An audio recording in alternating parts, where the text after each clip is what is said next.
தேவனுடைய பிரசன்னத்திலிருந்து உங்கள் அனைவரையும் சிங்கப்பூர் ஏலிம் எழுப்புதல் ஊழியங்கள் சார்பிலே வாழ்த்தி வரவேற்கிறோம். கர்த்தருடைய மகத்தான கிருபையினாலே 3 வருடங்களுக்கு மேலாக இந்த தொலைக்காட்சி ஊழியத்தின் மூலமாக உங்களுக்கு செய்திகளை பகிர்ந்து கொள்ள தேவன் பாராட்டி வருகிற எல்லா கிருபைகளுக்காக கர்த்தருக்கு நாங்கள் நன்றி தெரிவித்துக் கொள்கிறோம். இந்த நாளிலும் கூட அபிஷேகத்தை குறித்து உங்கள் மத்தியிலே கர்த்தருடைய செய்தியை பகிர்ந்து கொள்ளும்படியாய் ஆவியானவர் என்னை ஆயத்தப்படுத்திக் கொண்டு வந்திருக்கிறார். வேத வசனம் சங்கீதம் 23வது அதிகாரம் வசனம் 5 சொல்லப்பட்டிருக்கிறது, என் சத்துருக்களுக்கு முன்பாக நீர் எனக்கு ஒரு பந்தியை ஆயத்தப்படுத்தி என் தலையை எண்ணெயால் அபிஷேகம் பண்ணுகிறீர், என் பாத்திரம் நிரம்பி வழிகிறது. தாவீது என்ன சொல்கிறார்? என் சத்துருக்களுக்கு முன்பாக நீர் எனக்கு ஒரு பந்தியை ஆயத்தப்படுத்தி என் தலையை எண்ணெயால் அபிஷேகம் பண்ணுகிறீர். புரியுங்களா? பாருங்க, இன்றைக்கு உங்களுக்கு முன்பாக சத்துருக்கள் வெள்ளம் போல் பெருகி இருக்கலாம். என்ன வேலை இடங்களிலோ, குடும்பங்களிலோ, தனிப்பட்ட வாழ்க்கையிலோ உங்களுக்கு முன்பாக இருக்கக்கூடிய சத்து என்ன என்பது உங்களுக்கு தெரியும். கர்த்தர் அந்த சத்துருக்களுக்கு முன்பாக என்ன செய்கிறாரா? உங்களுக்கு ஒரு பந்தியை ஆயத்தப்படுத்தி உங்கள் தலையை எண்ணெயால் அபிஷேகம் பண்ணுகிறார். அதன் மூலமாக உங்கள் பாத்திரம் நிரம்பி வழிகிறது. பாருங்க, எவ்வளவு ஒரு மேன்மையான ஒரு காரியம்.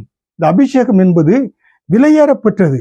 அபிஷேகத்தை தேவனுடைய பிள்ளைகளாய் ஒவ்வொருவரும் இயேசு கிறிஸ்துவை ஏற்றுக்கொண்ட ஒவ்வொரு பிள்ளைகளும், ரட்சிக்கப்பட்ட பிள்ளைகள், நீங்கள் அபிஷேகத்தை பெற்றுக்கொள்ள வேண்டும். ஏனென்றால் அபிஷேகம் மிக மிக விலையேறப்பெற்றது. அதனால தாவீது சொல்கிறார், என் தலையை எண்ணெயால் அபிஷேகம் பண்ணுகிறார், என் பாத்திரம் நிரம்பி வழிகிறது. அபிஷேகத்தை பெற்றுக்கொண்டதுக்கு அப்புறம் தான் என்ன செய்கிறது? அவருடைய பொருளாதார காரியம், ஆவிக்குரிய காரியம் மற்றும் சரீர காரியங்கள் எல்லாவற்றிலும் எப்படி தாவீது நிரம்பி வழிந்தார். தேவன் நிறைவாக அவரை ஆசீர்வதித்தார். ஹல்லேலூயா. அப்ப மிக மிக முக்கியம், நம்முடைய வாழ்க்கையில அபிஷேகம் மிக முக்கியம். ஒரு வெற்றி கிறிஸ்தவனுக்கு, தேவனுடைய பிள்ளைக்கு வெற்றி வாழ்க்கை வாழ வேண்டும் என்றால் சத்துருக்கள் மத்தியிலே, உங்களுடைய போராட்டத்தின் மத்தியிலே ஒரு வெற்றி வாழ்க்கை வாழ்வதற்கு உங்களுக்கு தேவை அபிஷேகம் அவசியம். ஹல்லேலூயா. அதுதான் தாவீது தெரிந்து கொண்டார். ஹல்லேலூயா. இன்றைக்கும் நீங்க வாஞ்சியோடு தேவனுடைய பிள்ளைகள், இந்த பூமியில நான் ஒரு வெற்றியுள்ள வாழ்க்கை வாழ வேண்டும், சத்துருக்கள் முன்பாக நிந்தைகள் அவமானங்களை வழியாக கடந்து செல்கிற பிள்ளைகளே, உங்களை ஜனங்கள் நிந்தித்துக் கொண்டிருக்கிறாங்களா? ஆனா கர்த்தர் என்ன செய்கிறாரு? அந்த சத்துருக்களுக்கு முன்பாக தேவன் என்ன செய்கிறாரு? ஒரு பந்தி ஆயத்தப்படுத்தி உங்கள் தலை எண்ணெயால் அபிஷேகம் பண்ணுகிறாராம். ஹல்லேலூயா. பாருங்க, அபிஷேகம் அதனால விலையேறப்பெற்றது. பழைய ஏற்பாட்டு காலத்திலே இந்த அபிஷேகம் எண்ணெயால் எதுக்காக, யாரெல்லாம் அபிஷேகம் பண்ணுவார்களா? பார்த்தீங்கன்னாக்கா தீர்க்கதரிசிகளை, தேவனுடைய ஊழியர்களை, தீர்க்கதரிசிகளை எண்ணெயால் அபிஷேகம் பண்ணி தேசத்திற்கென்று கர்த்தருடைய வார்த்தையை கொடுக்கக்கூடிய அந்த தீர்க்கதரிசி அபிஷேகம் பண்ணி தேவனுடைய ஊழியத்துக்கென்று வேறு விரிப்பார்கள். இரண்டாவதாக ஆசாரியர்களை, கர்த்தருடைய ஊழியத்தை செய்யக்கூடிய ஆசாரியர்களை தலையில எண்ணெய் வைத்து அவர்கள் அபிஷேகம் பண்ணி கர்த்தருடைய ஊழியத்துக்கென்று வேறு விரிப்பார்கள். மூன்றாவதாக பார்த்தீங்கன்னா நியாயாதிபதிகள், ஜட்ஜஸ், ராஜாக்களை அவர்கள் அபிஷேகம் செய்து அவர்கள் ராஜாக்களாக அவர்களை முடிசூட்டுவார்கள். ஹல்லேலூயா. இப்ப பாருங்க, தீர்க்கதரிசியாக இருந்தாலும், அவர்கள் ஆசாரியனாக இருந்தாலும், அவர்கள் பார்த்தீங்கன்னாக்க ராஜாக்களாக இருந்தாலும், அவர்கள் பார்த்தீங்கன்னா தேசத்தில் ஒரு பெரிய தாக்கத்தை உண்டு பண்ணக்கூடியவர்கள். அவர்களுடைய வார்த்தை, அவருடைய செயல் கர்த்தருடைய ரெப்ரசன்டேட்டிவாக அவர்களை கொண்டு அவர் செய்ய வேண்டிய காரியத்தை பூமியில அவர்கள் மூலம் செய்வார். ஹல்லேலூயா. அதற்காகத்தான் அவர்களை வேறு பிரித்து கர்த்தர் அபிஷேகம் பண்ணுகிறார். ஹல்லேலூயா. அப்ப பாருங்க, அபிஷேகம் எவ்வளவு மிக மிக முக்கியமா இருக்கிறது நம்முடைய வாழ்க்கையிலும். இந்த செய்தியை கேட்டுக்கொண்டிருக்கிற ஒவ்வொரு தேவனுடைய பிள்ளைகளே, நீங்க அபிஷேகத்தை பெற்றுக்கொள்ளவில்லை என்றால் அபிஷேகத்தை நீங்க பெற்றுக்கொள்ளுங்க. ஹல்லேலூயா. அப்ப அபிஷேகத்தை பெற்றுக்கொள்கின்ற பொழுது சத்துருக்களுக்கு முன்பாக ஒரு பந்தியை ஆயத்தப்படுத்துகிறார் என்றால் கர்த்தர் உங்களை கனப்படுத்துகிறார். ஹல்லேலூயா. கனப்படுத்துவது மட்டுமில்ல, அதை செய்வதற்கேற்ற உன்னத பலனை எண்ணெயால் அபிஷேகம், பரிசுத்த ஆவியினால் அபிஷேகத்தை கொடுத்து கர்த்தர் உங்கள் பாத்திரம் நிரம்பி வழியும்படியாய் செய்கிறார். ஹல்லேலூயா. அருமையான தேவனுடைய பிள்ளைகளே, பாருங்க எவ்வளவு ஒரு மேன்மையான ஒரு காரியம். வாஞ்சித்து அபிஷேகத்தை பெற்றுக்கொள்ளுங்க. நாங்கள் அப்படித்தான் ரட்சிக்கப்பட்டு ஞானஸ்நானம் எடுத்து தேவனுடைய பிள்ளையாய் மாறி பெந்தெக்கோஸ்தே சபையில அங்கத்தினார் சேர்ந்த பொழுது அந்த வாஞ்சையோடு கூட, அந்த அபிஷேகத்திற்காக வாஞ்சியோடு கூட காத்திருப்பு கூட்டங்கள், உபாச கூட்டங்களை கலந்து கொண்டு அந்த அபிஷேகத்தை பெற்றுக்கொண்ட பொழுது ஒரு வெற்றி வாழ்க்கை. ஹல்லேலூயா. பாத்தீங்கன்னாக்க விக்கிரங்களை வணங்கி கொண்டு குடும்பங்களை அநேக மரணங்களை ஏன்னா கண்ணீரோடு கவலையோடு கூட சாபத்தோடு திரிந்த அந்த குடும்பங்களிலே அபிஷேகத்தை பெற்றுக்கொண்ட பொழுது கர்த்தர் அளவில்லாமல் ஆசீர்வதித்து உயர்த்தினார், கனப்படுத்தினார், மேன்மைப்படுத்தினார். அந்நிய தேசத்திலே கொண்டு கர்த்தர் வேலைகளை செய்வோம், திருசபையை ஸ்தாபிக்கவும், ஊழியத்தை செய்வோம் கர்த்தர் மேன்மைப்படுத்தினார். ஹல்லேலூயா. ஏனென்றால் அந்த அபிஷேகம் மிக மிக முக்கியம்.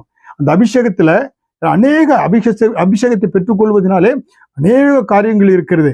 அதுல ஒரு காரியம் என்ன என்று பார்த்தால், ஏசாயா 10வது அதிகாரம் வசனம் 27 அந்நாளில் உன் தோளி நின்று அவன் சுமையும் உன் கழுத்து நின்று அவன் நுகமும் நீக்கப்படும், அபிஷேகத்தின் நுகம் முறிந்து போகும். பாருங்களேன், ஆங்கிலத்தில் சொல்லப்பட்டிருக்கிறது the anointing breaks the yoke. பாருங்களா, அபிஷேகம் நுகத்தை முறித்து போடுமா? ஹல்லேலூயா. செய்தியை கேட்டுக்கொண்டிருக்கிற அருமையான தேவனுடைய பிள்ளைகளே, உங்க வாழ்க்கையிலே முன்னேறி வருவதற்கு என்ன தடையாக்கி இருக்கிறது? நுகம் என்பது பாத்தீங்கன்னாக்கா நம்ம இந்திய தேசத்துல பல தேசங்களில் நீங்க பாத்தீங்கன்னா மாடு பாத்தீங்கன்னா கிராமத்துல பார்க்கின்ற பொழுது மாடு மாட்டு வண்டி உழுவதற்கு அந்த ஏர் உழு எல்லாம் ஒரு நுகம் வைத்திருப்பாங்க. அந்த நுகத்தடியை அந்த மாடு கழுத்துல போட்டுக்கொண்டு அது அந்த மாடு ஓட்டுகிற அந்த விவசாயினுடைய எல்லா கட்டளைகளுக்கு அது கீழ்ப்படியக்கூடியதாக இருக்கும். புரியுங்களா? அது பாருங்க, அந்த நுகத்தடியை வைப்பதற்கு முன்பதாக அதற்கு புண்ணாக்கு வைப்பாரு, வைக்கோல் காண்பிப்பாங்க, எல்லாம் சாப்பிட்டு அந்த நுகத்தடியை அது கழுத்துல போடுகின்ற பொழுது அது பாத்தீங்கன்னாக்க அதை அந்த மாட்டு வண்டி ஓட்டக்கூடியவன் அந்த ஏர் உழக்கூடிய அந்த மனிதனுடைய கட்டளைகளுக்கெல்லாம் அந்த மாடு கீழ்ப்படியும். ஹல்லேலூயா. அதன நுகத்தடியை ஏற்றுக்கொண்ட உடனே அது கீழ்ப்படியக்கூடியதாக இருக்கிறது. ஆனால் இன்றைக்கு பாத்தீங்கன்னாக்க சாத்தானும் ஜனங்களுடைய தோளிலே நுகத்தடியை போடுகிறான். உலக ஆசைகள், சிற்றின்பங்கள், விக்கிர ஆராதனைகள், பில்லி சுனி எல்லாவற்றையும் போட்டு ஒரு நுகத்தடியை போட்டு அவன் விரும்புகிற காரியமாக ஜனங்களை ஆட்டி படைக்கிறான். ஹல்லேலூயா. செய்தியை கேட்டுக்கொண்டிருக்கிற தேவனுடைய பிள்ளையே, உன்னுடைய வாழ்க்கையில எது நுகத்தடியாய் இருக்கிறது? சற்று பரிசுத்த ஆவியான துணையோடு கூட ஆராய்ந்து பாருங்க. பாவ பழக்கம் உனக்கு நுகத்தடியாய் இருக்கிறதா? கோபமா, முன்விரோதமா, இல்ல உன்னுடைய வாழ்க்கையில கடன் பிரச்சனையா, இல்ல பாத்தீங்கன்னா சாபங்கள் குடும்பத்தில் தொடர்ந்து கொண்டு இருக்கிறதா? பிள்ளைகள் உனக்கு கண்ணீராக இருக்கிறார்களா? இல்ல குடும்பத்திற்கு நீ பாரமாய் இருக்கிறாயா? என்ன நுகத்தடி என்பதை சற்று நீ ஆராய்ந்து பார். கர்த்தர் பரிசுத்த ஆவியானவர் அந்த நுகத்தடியை அபிஷேகத்தினால் நுகங்கள் முறிந்து போகும் என்று சொல்லப்பட்ட வேத வசனத்தின்படியாக அந்த நுகத்தை தேவனுடைய பலத்தினாலே, உன்னத பலத்தினாலே, பரிசுத்த ஆவியார் பலத்தினாலே தேவன் முறிக்க விரும்புகிறார். அபிஷேகத்தை பெற்றுக்கொண்டு அந்த நுகத்தடிகளை முறித்து நீங்கள் விடுதலையோடு கூட வாழ, வெற்றியோடு கூட வாழ வேண்டும் என்று தேவன் பிரியப்படுகிறார். ஹல்லேலூயா. அதனால் தான் வேத வசனம் என்ன சொல்லுகிறது என்று நான் பார்க்கின்ற பொழுது, ஒரு மனிதன் பாவத்துக்குள்ளாக செல்கின்ற பொழுது, பாவத்தில் ஜீவிக்கின்ற பொழுது அந்த பாவத்திற்கு அவன் அடிமையாகி விடுகிறான் என்று யோவான் 8வது அதிகாரம் வசனம் 34 சொல்லப்பட்டு இருக்கிறது. ஹல்லேலூயா. ஒருவேளை நீ குடிக்கு அடிமையாக இருந்தா அதே உனக்கு அது ஒரு நுகமாக உன்னை அடிமைத்தனத்துக்குள்ளாக அதில் நீ ஜீவிக்கின்ற பொழுது அது உன்னை அடிமைத்தனத்துக்குள்ளாக கொண்டு சென்று விடுகிறது. ஒருவேளை விக்கிர ஆராதனைக்குள்ள இருந்தா அது உன்னை ஒரு அடிமைத்தனத்துக்குள்ளாக உன்னை கொண்டு சென்று விடக்கூடியதாக இருக்கிறது. தேவனுடைய ஆசீர்வாதத்திற்கு தடையாக இருக்கக்கூடியதாக இருக்கிறது. அதைத்தான் பார்த்தோம். இஸ்ரவேல் ஜனங்கள் அன்றைக்கு பாத்தீங்கன்னாக்க யோசேப்பின் நாட்களில் இஸ்ரவேல் ஜனங்கள் என்ன செய்தாங்க? எகிப்துக்கு போனாங்க. எகிப்துல போய் அங்க இருந்து அவங்க அங்க யோசேப்பு சென்ற பொழுது அங்கே கானான் தேசத்திலே பஞ்சம் வந்தது. பஞ்சம் வந்த பொழுது அங்க எகிப்து தேசத்துக்கு சென்றாங்க. அங்கே நல்ல விளைச்சல்கள், தானியங்கள் கிடைத்தது. அந்த தானியங்கள் விளைச்சல்களிலே அவர்கள் ஆசைப்பட்டு அங்கே இருந்து விட்டாங்க. அங்க இருந்த பொழுது 400 வருடங்கள் அங்க இருந்தாங்க. அங்க எப்படிப்பட்டவர்களாக இருந்தாங்க? அடிமையாக, கொத்து அடிமைகளாக அந்த பார்வோனுக்கு அவர்கள் மாறினார்கள். கொத்து அடிமைகளாக இருந்தார்கள். அந்த 400 வருடம் அவர்கள் பாத்தீங்கன்னாக்க அடிமைகளாக இருந்த பொழுது அவருடைய கூக்குரல், கர்த்தரை நோக்கி கூப்பிட்டாங்க. கர்த்தர் அவர் கூக்குரலை ஆண்டவர் கேட்டான். ஆண்டவர் அந்த அடிமைத்தனத்திலிருந்து அவர்களை மீட்டெடுக்க கர்த்தர் விரும்பினார். அதற்காகத்தான் கர்த்தர் மோசேயை எழுப்பினார். மோசேயை ஏன் எழுப்பினார் என்றால், கானான் அதாவது எகிப்து தேசத்திலே 400 வருடங்கள் அடிமைத்தனத்தில் இருந்த இஸ்ரவேல் ஜனங்கள், அவர்களுக்கு அது ஒரு நுகத்தடி போலாக அவர்கள் நன்றாக உணவை பார்க்க முடியும், நன்றாக சாப்பிட முடியாது. நன்றாக உடைகளை பார்க்க முடியும், அதை உடுத்த முடியாது. ஏனென்றால் எல்லாமே பார்வோனுக்குரியதாக இருந்தது. இவர்கள் அங்கு அடிமைத்தனத்திலே வாழ்ந்தார்கள். அந்த அடிமைத்தனத்திலே வாழ்ந்த இஸ்ரவேல் ஜனங்களுடைய அடிமைத்தனத்தை முறிக்கும்படியாக தேவன் பஸ்கா ஆட்டுக்குட்டியை தெரிந்து கொண்டார் என்று பார்க்கிறோம். பஸ்கா ஆட்டுக்குட்டியின் மூலமாக அந்த அடிமை விலங்கை முறித்து இஸ்ரவேல் ஜனங்களை கொண்டு வரும்படியாக தேவன் விரும்பினார். ஹல்லேலூயா. அந்த பஸ்கா ஆட்டுக்குட்டி என பார்வோனுடைய அந்த அடிமைத்தனத்தை என முறித்து இஸ்ரவேல் ஜனங்களுக்கு அந்த பஸ்கா ஆட்டுக்குட்டியுடைய ரத்தம் தெளிக்கப்பட்ட வீடுகளில் எல்லாம் சங்கார தூதன் நுழைய முடியல. மற்ற பார்வோன் அந்த ஜனங்கள் எகிப்து ஜனங்களுடைய எல்லா இடங்களிலும் என மரண ஓலங்கள் ஏற்பட்டது. மிருக ஜீவன்கள் என பிள்ளைகள் எல்லாம் முதற்சான் எல்லாமே மரித்து போனாங்க. அதன் மூலமாக அந்த பஸ்கா ஆட்டுக்குட்டியின் மூலமாக, ஆட்டுக்குட்டியின் ரத்தத்தின் மூலமாக தேவன் இஸ்ரவேல் ஜனங்களுக்கு விடுதலை கொடுத்தார். ஹல்லேலூயா. பாருங்க, நாங்கள் எங்கள் குடும்பம் மூதாதையர்கள் எல்லாம் விக்கிர ஆராதனைக்குள்ள இருந்தாங்க. பார்த்தீங்களா, குடும்பங்கள்ல மந்திரங்கள் மூலமாக, பில்லி சூனியங்கள் மூலமாக அநேக மரணங்கள் ஏற்பட்டது. ஆனால் என்று இயேசு கிறிஸ்துவை நான் சொந்த ரட்சகரை ஏற்றுக்கொண்டு அவருக்குள்ளாக வந்த பொழுது, முழு குடும்பம் வளம் வந்த பொழுது, இயேசுவின் இரத்த கோட்டைகள் நாங்கள் மறைந்து கொண்ட பொழுது, இயேசுவின் ரத்தத்தை விசுவாசித்த பொழுது, கர்த்தர் எங்கள் முழு குடும்பத்தையும் 40 வருடங்களுக்கு மேலாக பாதுகாத்து இன்றைக்கு 13 பேர் கர்த்தருடைய ஊழியத்தை செய்யக்கூடிய போதகர்களாக குடும்பத்தில் கர்த்தர் வைத்திருக்கிறார். ஹல்லேலூயா. இயேசு கிறிஸ்துவின் ரத்தம், இயேசு கிறிஸ்து நேற்றும் இன்றும் மாறாதவர். இயேசு கிறிஸ்துவின் ரத்தம் தெளிக்கப்படுகிற இடங்களிலே எல்லா நுகத்தடிகள் முறிக்கப்படக்கூடியதாக இருக்கிறது. ஒருவேளை செய்தியை கேட்டுக்கொண்டிருக்க அருமையான தேவனுடைய பிள்ளைகளே, உங்கள் குடும்பங்களிலே சாபங்கள் இருக்கிறதா, வியாதி இருக்கிறதா, மரண ஓலங்களா, கண்ணீரா, கவலையா, இயேசுவின் ரத்த கோட்டைகள் ஓடி வந்து விடுங்க. அவருடைய இயேசுவை சொந்த ரட்சகராக ஏற்றுக்கொண்டு, ஆண்டவரே உங்களை நான் சொந்த ரட்சகராக ஏற்றுக்கொள்கிறேன், என்னுடைய பாவங்கள் சாபங்கள் எல்லாவற்றிற்கும் நீர் மரித்து சிலுவையில் நீ சிலுவையில் மரித்து அடக்கம் செய்யப்பட்டு 3ஆம் நாள் உயிரோடு எழுந்தீர் என்பதை நான் விசுவாசிக்கிறேன் என்று நீங்க விசுவாசித்து அவரை சொந்த ரட்சகராக ஏற்றுக்கொள்கின்ற பொழுது, அவருடைய பிள்ளையாய் மாறுகின்ற பொழுது அவருடைய செட்டைகளின் கீழ், ரத்த கோட்டைக்கு வந்து விடுறீங்க. பிசாசானவன் என 2 காரியத்துக்கு பயன்படுகிறான். இயேசுடைய ரத்தத்துக்கு பயன்படுகிறான். இரண்டாவது சத்திய வசனத்துக்கு பயப்படுகிறான். வார்த்தைக்கு அந்த ரத்த கோட்டைகள் நீ வந்துட்டீங்கன்னாக்க எந்த பிசாசும் பில்லிசினை உங்களை அணுகாது. கர்த்தர் உங்களுடைய அடிமைத்தனத்தின் விலங்கை முறித்து விடுதலையோடு கூட நிமிர்ந்து வாழும்படியாக உங்களை ஆண்டவர் செய்வார். ஹல்லேலூயா. அதனால் தான் வசனம் சொல்லுகிறது, குமாரன் விடுதலையாக்கினால் மெய்யாகவே விடுதலையாவீர்கள். பாருங்க, நமக்கு இந்த அடிமைத்தனத்திலிருந்து விடுதலை கொடுப்பதற்கு 3 காரியங்கள். ஒன்று, ஆகையால் குமாரன் உங்களை விடுதலையாக்கினால் மெய்யாகவே விடுதலை ஆவீர்கள் என்று யோவான் 8ஆம் அதிகாரம் வசனம் 36 சொல்லப்பட்டிருக்கிறது. யோவான் 8:36 குமாரன் விடுதலையாக்கினால் மெய்யாகவே விடுதலை ஆவீர்கள். குமாரன் யாரு? இயேசு கிறிஸ்து. இயேசு கிறிஸ்து அவரை சொந்த ரட்சகரை ஏற்றுக்கொண்டு இன்னைக்கு விடுதலை தாரும், நீரே ரட்சகர் என்று சொல்கின்ற பொழுது அவர் மூலம் உங்களுக்கு விடுதலை உண்டாகிறது. அவருடைய வார்த்தை சத்தியம். அவர் நிச்சயமாக இயேசு கிறிஸ்துவை சொந்த ரட்சகரை ஏற்றுக்கொண்ட ஒவ்வொரு பிள்ளைகளும் அவரிடத்தில் விடுதலை கேட்ட பொழுது அவர் விடுதலை கொடுத்திருக்கிறார். இயேசு கிறிஸ்து பூமியில வாழ்ந்த நாட்களிலே அவரிடத்தில் வந்த ஒருவர் கூட வெறுமையாய் திரும்பி போனது கிடையாது. அவரிடத்தில் வந்த அனைவரும் அற்புதங்களையும் அதிசயங்களையும் விடுதலையும் சுகத்தையும் பெற்றுக்கொண்டு சென்றார்கள். அவர் எல்லா நுகத்தேடிகளையும் முறித்து போட்டார் என்று வேதவசனம் சொல்லுகிறது. ஹல்லேலூயா. இரண்டாவதாக சத்தியம். சத்தியத்தினாலே உங்களுக்கு விடுதலை உண்டாகிறது. பாருங்க, யோவான் 8ஆம் அதிகாரம் வசனம் 32 சத்தியத்தை அறிவீர்கள், சத்தியம் உங்களை விடுதலையாக்கும். ஹல்லேலூயா. சத்தியத்தை நீங்க அறிகின்ற பொழுது குமாரனை அறிறீங்க, அதோடு கூட சத்தியத்தை நீங்க அறிகின்ற பொழுது சத்தியம் உங்களை விடுதலையாக்கும். சத்தியம் என்றால் என்ன? வேதவசனம், கர்த்தருடைய வார்த்தையை நீங்க மெடிடேட் பண்ணி தியானித்து வார்த்தையை ஒவ்வொரு நாளும் கடைபிடித்து அதை எடுத்து நீங்க பயன்படுத்துகின்ற பொழுது சத்தியம் உங்களை பூரண விடுதலைக்குள்ளாக நடத்தும். உங்களுக்கு விடுதலை கொடுக்கும். உங்களுடைய அடிமைத்தனத்தின் விலங்கை முறித்து போடும் சத்தியம். ஹல்லேலூயா. மூன்றாவதாக ஆவியானவர் உங்களுக்கு விடுதலை கொடுப்பார். 2 கொரிந்தியர் 3ஆம் அதிகாரம் வசனம் 17 கர்த்தரே ஆவியானவர், கர்த்தருடைய ஆவி எங்கேயோ அங்கே விடுதலை உண்டு. ஹல்லேலூயா. பரிசுத்த ஆவியானவர் எங்கே இருக்கிறார்? அதனால தான் உங்களுக்கு அபிஷேகம் அவசியமாக இருக்கிறது. அபிஷேகம் பரிசுத்த ஆவியினால் நிரப்பப்பட்டு அபிஷேகத்தை அனல் மூட்டி அந்நிய பாஷை பேசி அனல் மூட்டி ஆவியை நீ அனல் மூட்டி எழுப்புகின்ற பொழுது கர்த்தருடைய ஆவி எங்கேயோ அங்கே விடுதலை உண்டு. ஹல்லேலூயா. இதுதாங்க ரகசியம். வெற்றி வாழ்க்கை, விடுதலையின் வாழ்க்கை வாழ்வதற்கு எப்பொழுது அந்நிய பாஷை பேசிக்கொண்டே இருங்க. வேலைக்கு செல்கின்ற பொழுதுதான் குடும்பங்களிலாம் என எந்த ஒரு முடிவு எடுக்கின்ற பொழுதும் நல்ல அந்நிய பாஷை பேசுங்க. ஆவியானவர் எங்கே உண்டோ அங்கே விடுதலை உண்டு. ஹல்லேலூயா. உங்கள் நுகத்தடிகள் முறிக்கப்படுவதற்கு ஒன்று, குமாரன் உங்களுக்கு நுகத்தடியை முறித்து போடுவார், விடுதலை கொடுப்பார். இரண்டாவதாக சத்தியம் வேதவசனம் உங்களுக்கு விடுதலை கொடுக்கும். மூன்றாவதாக பரிசுத்த ஆவியானவர், கர்த்தரே ஆவியானவர், ஆவியானவர் எங்கே உண்டு அங்கே விடுதலை உண்டு என்று பார்க்கிறோம். அந்த பரிசுத்த ஆவியானவர் உங்களுக்கு விடுதலை கொடுப்பார். ஹல்லேலூயா.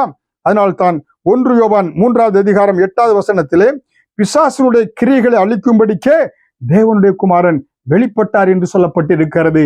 இந்த உலகத்தில் இயேசு கிறிஸ்து வந்தது நோக்கம் பிசாசின் கிரியைகளை, பிசாசு உங்கள் மேல் போடுகிற நுகத்தடிகளை முறிக்கும்படியாய், பிசாசையே அழித்து போடும்படியாய் குமாரன் வெளிப்பட்டார் என்று பார்க்கிறோம். ஹல்லேலூயா. அதனால்தான் கொலேசியர் 2வது அதிகாரம் வசனம் 15 துரைத்தனங்களையும் அதிகாரங்களையும் உரிந்து கொண்டு வெளியரங்க கோலமாக்கி அவைகளின் மேல் சிலுவையில் வெற்றி சிறந்தார். ஹல்லேலூயா. பாருங்க, எப்படிப்பட்ட உங்களுக்கு நுகத்தடிகளை பிசாசு கொண்டு வருகிறானோ எல்லாவற்றையும் சிலுவையில அறைந்து சிலுவையின் மேல இயேசு வெற்றியை சிறந்து விட்டார். ஹல்லேலூயா. எவ்வளவு பெரிய பாக்கியம். நம்ம ரத்த சிந்த தேவையில்லைங்க. நம்ம காவடியோ மலைகளுக்கோ அலைய வேண்டியது இல்லை. இயேசு கிறிஸ்து சிலுவையில எல்லா துரைத்தனங்களையும் அதிகாரங்களையும் வெளியரங்க கூலமாக்கி சிலுவையில அவர் என்ன செய்தாரு? வெற்றியை சிறந்து விட்டார். ஹல்லேலூயா. நம்ம என்ன செய்ய, நம்முடைய சரீர பலவத்தினால நம்முடைய முயற்சியினால நம்ம நுகத்தடியில் முறிக்கப்பட தேவையில்லை. இயேசு நமக்காக எல்லாவற்றையும் முறித்து விட்டார். எல்லா பாவங்கள் சாபங்கள் நுகத்தடிகளை இயேசு முறித்து போட்டு விட்டார். ஹல்லேலூயா. அருமையான தேவனுடைய பிள்ளைகளே, இன்றைக்கு உங்க வாழ்க்கையில பயத்தின் ஆவியா, பாவத்தின் ஆவியா, இச்சையின் ஆவியா, பிசாசின் ஆவியா, மந்திரவாதியின் ஆவியா, எப்படிப்பட்ட ஆவியாக இருந்தாலும் அந்த ஆவியை, அந்த நுகத்தடியை இயேசு மாற்றி போட விரும்புகிறார். ஹல்லேலூயா. அருமையான தேவனுடைய பிள்ளைகளே, எதற்கு அடிமையாகி விடாதீங்க. எதையும் வரவழைத்து விடுங்க. உங்க வாழ்க்கையில அனுமதித்து விடாதீர்கள். ஹல்லேலூயா.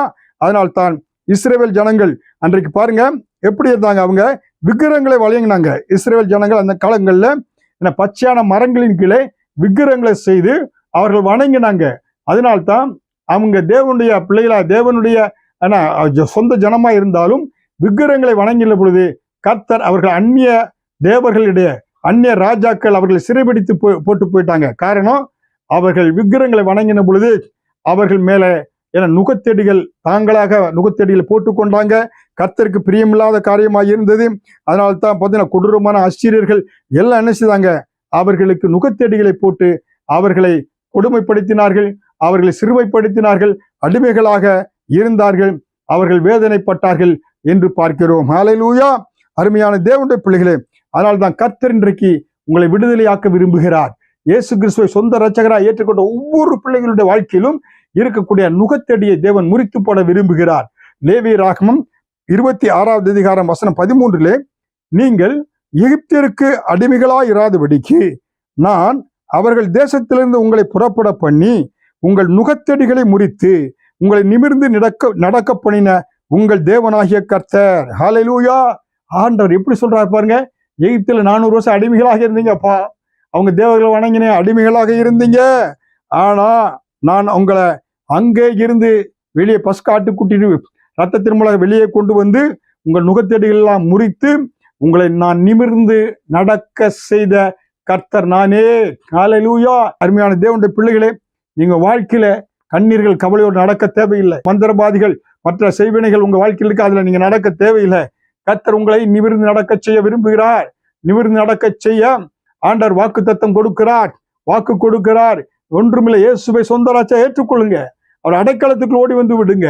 அவர் தெய்வமா ஏற்றுக்கொள்கின்ற பொழுது உங்கள் நுகத்தடிகளை முறித்து உங்களை தேவன் நிமிர்ந்து நடக்க செய்கிறார். ஹல்லேலூயா. கிட்டத்தட்ட 30 லட்சம் ஜனங்கள் அடிமைத்தனத்தில் இருந்தாங்க.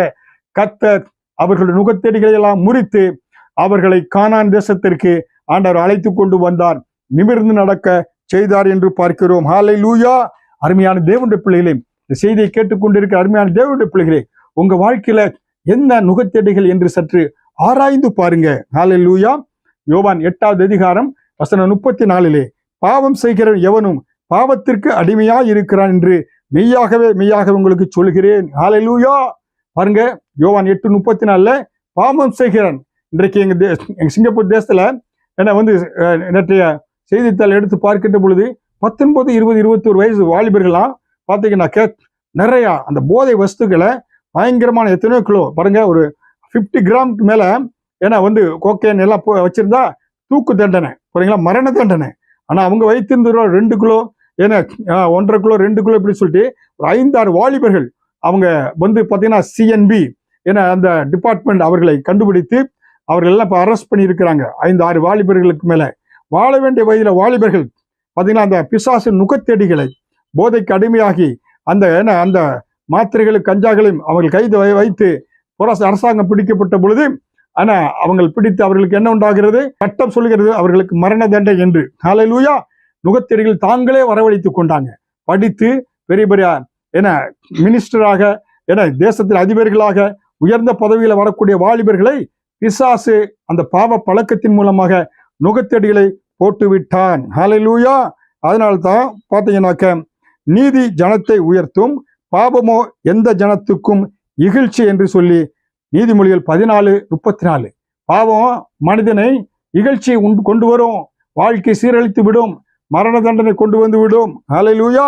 அதனால்தான் ஆதியாகமம் 4வது அதிகாரம் வசனம் 7 பாவம் ஒரு மனுஷனுடைய வாசற்படியில் படுத்திருக்கும். ஹல்லேலூயா. என உலகத்தின் அதிபதியானவன் பிசாசானவன் யாரை விழுங்கலாம் என்று வகை தேடி சூட்டிக் கொண்டு திரிகிறான். முடிவிலே நீதிமொழிகள் 23 வசனம் 32 அந்த பாவம் முடிவில் அது பாம்பை போல கடிக்கும். புரியுங்களா? பாவத்தில் விழுந்தோம் யாரும் நிம்மதியா தப்பிச்சு வருவது கிடையாது. அதனால்தான் பிரசங்கி 10வது அதிகாரம் 8வது வசனத்திலே அடைப்பை பிடுங்கிறவனை பாம்பு கடிக்கும். தேவன் உங்களை சுத்தி ஒரு அடைக்காலத்தை வைத்திருக்கிறாரு, அடைப்பை வைத்திருக்கிறாரு. தேவனுடைய அந்த அடைப்பை விட்டு நான் உலகத்துக்கு போற சாத்தானுக்கு அந்த அடைப்பை பிடுங்கி திறந்து விட்டீங்கன்னா அது முடிவில் என்ன செய்யும்? பாம்பை போல கடிக்கும். ஹல்லேலூயா. அருமையான தேவனுடைய பிள்ளைகளே, என்னாகும் 32வது அதிகாரம் 23வது வசனத்திலே உங்கள் பாவம் உங்களை தொடர்ந்து பிடிக்கும் என்று நிச்சயமாய் அறியுங்கள்.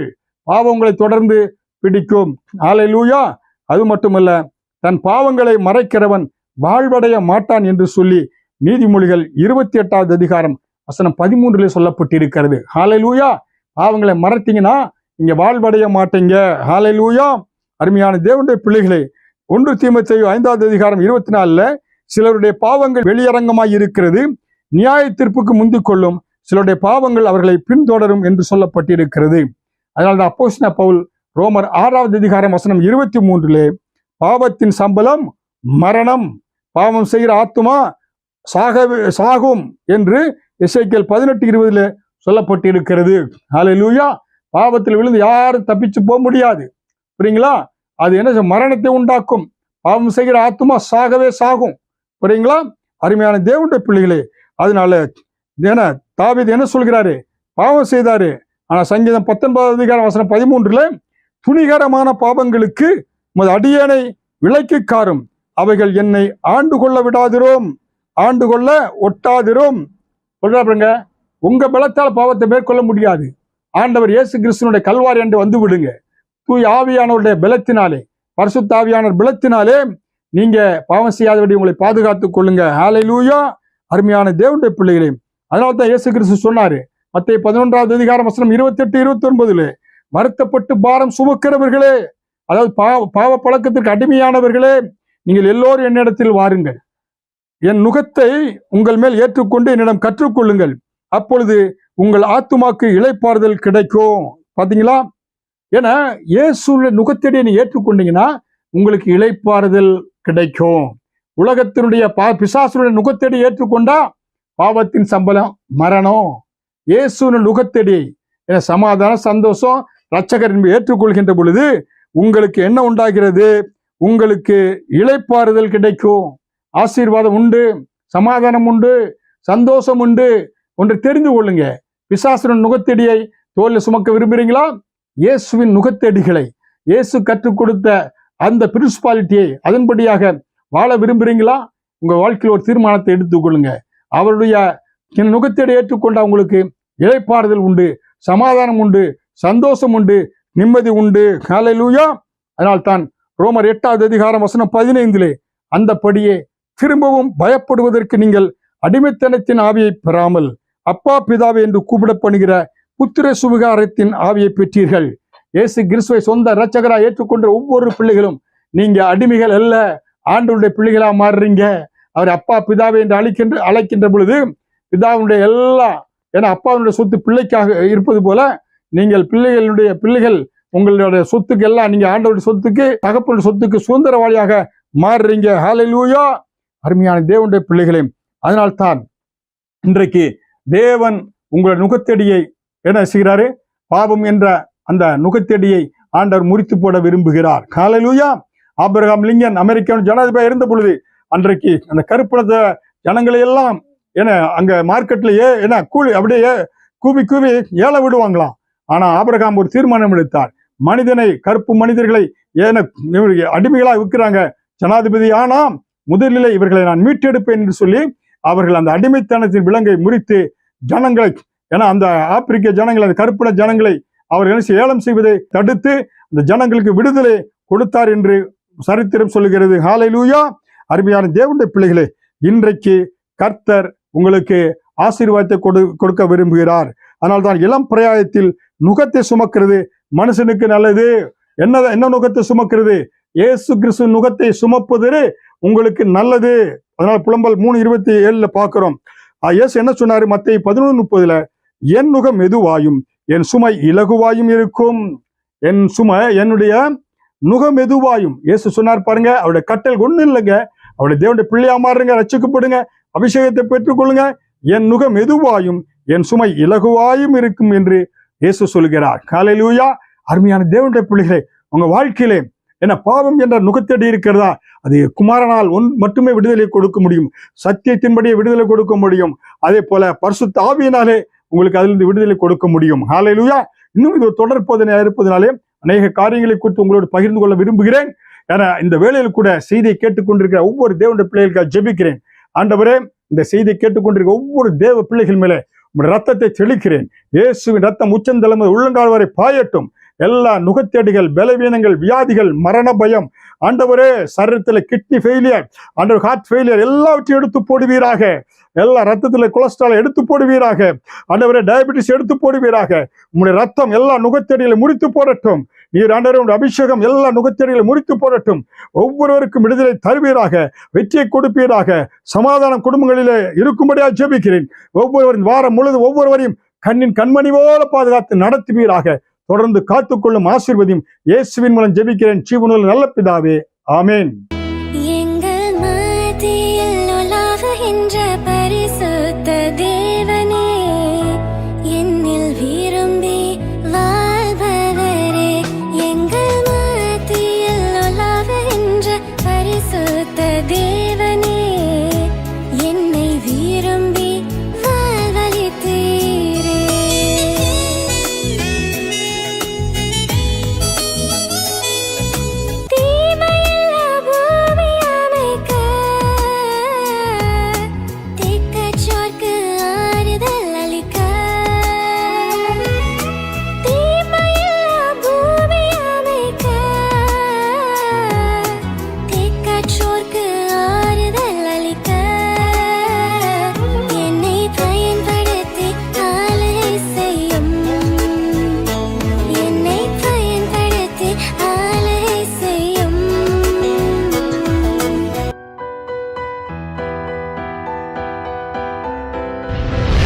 கர்த்தர் உங்களை ஆசீர்வதிப்பாராக.